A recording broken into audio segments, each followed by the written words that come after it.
touche se transforme en or.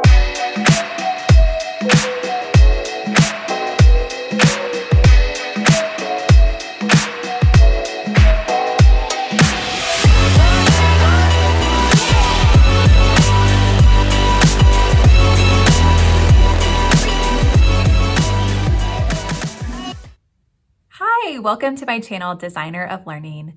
My name is Grace and I am a second grade teacher. I'm so glad that you're here today because I'm going to talk about a big change in my classroom and what we did the day before spring break. The first thing I want to talk about is a huge change that I'm super excited about in my classroom. For 4 years, I've had a word wall in my classroom, and that has been a really great resource to talk about ABC order, to help them reference their sight words. But I just realized that it wasn't serving its purposes as much as I would like it to. And I started seeing on Pinterest these hanging floating shelves in kids' bedrooms and playrooms, and I thought they look so inviting and they make books almost like art. And it's highlighting them and displaying them in a way that makes them really appealing. And I got to thinking, I want to do that in my classroom. And so my sweet dad is a handyman and he can make things with wood and is super creative. So I showed him a picture of these shelves and I said, hey, is this something you think you could make for me for my classroom for next school year? I was going to give him a lot of time to think about it and to work on it. And he said, oh yeah, I can totally do that. And I can actually make them for you by the end of the week. So we bought the wood and we talked about the dimensions of the shelves, and then he went to work and he masterfully made these beautiful long hanging bookshelves. So I removed my word wall and instead I replaced it with these bookshelves. And it has been so happy and colorful and cheerful. And it served its purpose because my students are looking at books and saying, I want to read that book. I want to read that book. What is that book about? And I think to invite curiosity in the learning process is really important. And this bookshelf is doing just that. Now you might be wondering, well, how are your students going to spell those sight words? How are you going to work on those sight words? And we have a lot of ways we integrate sight words and practicing them into our day. But one way we do it is through our spelling dictionaries that have pictures associated with words. And so all of my students at the beginning of the school year get this picture dictionary. And so the words that were on the wall were also in that picture dictionary. And so they have a resource with them inside of their desk. So it isn't that I took away the word wall and then there's nothing for them. They have a personal resource that they can use. And they're really good about reminding each other in their writing if they're stuck on a word. Both our phonics skills, how to sound it out, and also reminding them that they have a resource they can use. If you're interested in seeing what that product looked like, I will link it below in the description. It's something I made for my students and they've really enjoyed it. All right, so that is the new change in my classroom. I hope you like it as much as I do. Now I'm going to talk to you about what happened before we left for spring break. So that Friday, there was a lot of anticipation and excitement all week. And I'm sure if you are a teacher, you understand there's just a real relief in knowing that a vacation is ahead. As much as we love teaching, it is an exhausting profession and we need to recharge and take care of ourselves. So that Friday was really anticipating a break and a chance to refresh and relax and rest.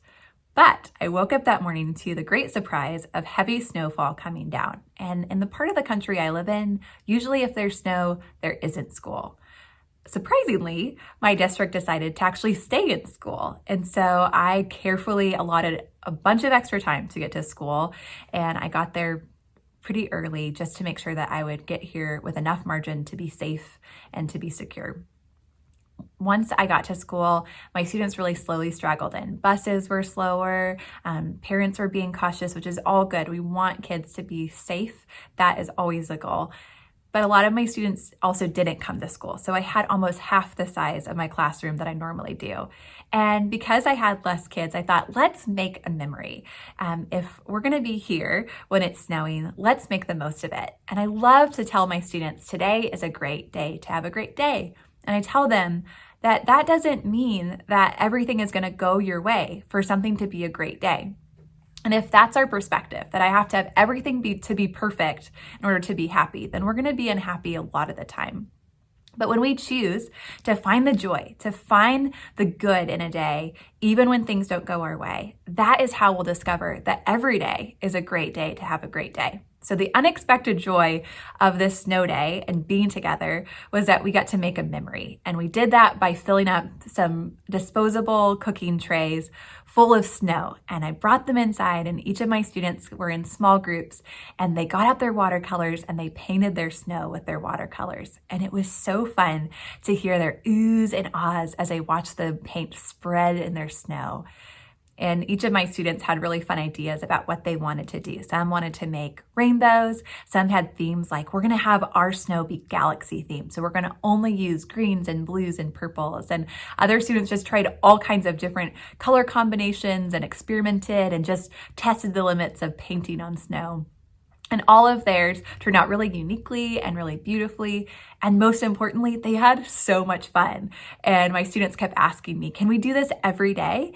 And I had to say no, because we don't have snow every day. And that's the beauty of today. It's special and unique, and it's a memory. After we painted with snow, eventually it melted, and it was fun to watch the colors blend as it melted, but we had to pour it down our sink.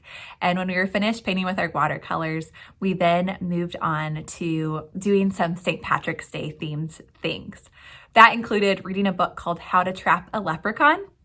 This book is super colorful and super bright and inviting, and it has this rhyming pattern, and so reading it out loud is a real joy. And my students like kind of anticipating what the word will be at the end of each sentence as they pick up on that rhyming pattern. After we read the book, How to Catch a Leprechaun, they worked on a product I've created called Design-Its. And this is a chance for students to read stories and then actively make art pieces connected to the story. And so they worked on designing their own leprechaun trap. So on the paper, it already had a leprechaun hiding behind a tree, and their job was to say, how would they try to trap a leprechaun? So some students thought they would use brownies, or they would paint rocks to look like gold, and they would suspend strings from the trees. And other ones had really funny things like they would have a camera watching their leprechaun. And so they were really creative and really involved and actively designing their leprechaun traps and then sharing with the class why they chose to make what they made. That was a huge delight of our day. Another fun thing that we did, because it was a day before spring break and because we had so few students, is I taught them some new games to play that they'd never played before. And we worked on some big puzzles of maps of the world and maps of the United States.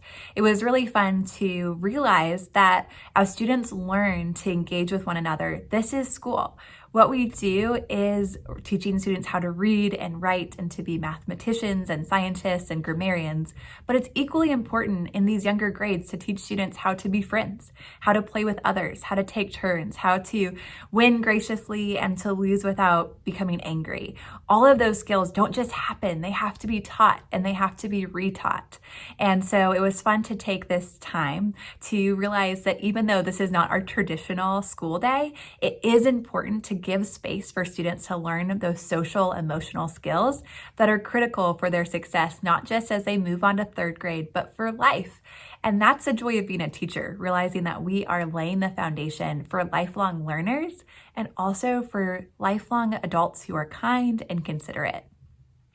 Well, I'm gonna end this video by showing you some pictures of the snowy weather that I enjoyed after we ended our school day. And I will disclaimer that I was not driving in these shots. My sister drove me around and we just enjoyed seeing the beauty of the snow in our city.